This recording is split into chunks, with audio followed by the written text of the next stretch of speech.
I'm standing in front of Independence Hall. That's where the Constitution was signed. And you know, constitutional lawyers, electoral lawyers are all over this poll because of the number of mail-in ballots. Now, this morning here in Philadelphia, they started to count the mail-in ballots, far more than has ever been in any previous election because of COVID-19. But in other parts of Pennsylvania, they're not going to start counting them until much later on, until the polls close.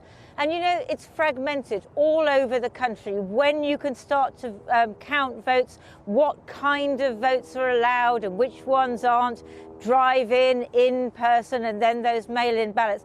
And that, you know, means that those lawyers, well, if it's close, they are going to be fighting about all that all the time. And here, you may not get a result until Friday, because the courts are allowing Pennsylvania to carry on counting till Friday, which the Republicans don't like.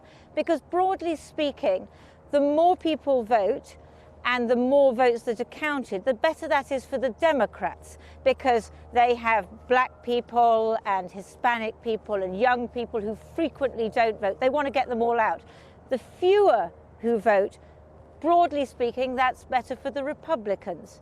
And nowhere is that more true than here in Pennsylvania.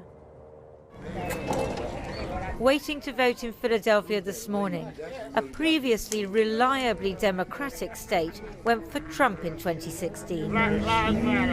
Why? Partly because black people stayed away from the polls. It may be another story this time. Tell me what difference it makes to vote. The difference makes that I need my voice to count. You know, I'm in a world today that things seem in disarray. So I need to get out here, just not for me, for my children, for my legacy that I'm leaving behind. All starts today with this vote. In a neighborhood recently racked by unrest after the police shooting of a black man, young people are voting for Joe Biden. 19 years old, I just changed the world by voting. When Trump was elected, my generation, we weren't old enough. I was 15, so I think my vote actually counts, all my generation. We can actually change the election because we don't need another 4 years of this. We are just doing great in Pennsylvania. Trump wants a repeat of 2016. He won the state by a whisker. But Pennsylvania's 20 electoral college votes made a critical difference then and will do this time too. Yes, I am. Many Pennsylvanians voting in person today will plump for Trump. People don't like his mouth, but people say that he's done a good job. Yeah. My one friend in the military definitely supports him because he's the first president who hasn't gotten us into a new war. However, to avoid COVID-19, a high number in the state have cast mail-in ballots. President Trump wants a result tonight, not in 3 days' time when all those postal votes have been tallied, possibly because a majority are expected to be Democrat. Fast backward to Florida in 2000 and Al Gore versus George W. Bush.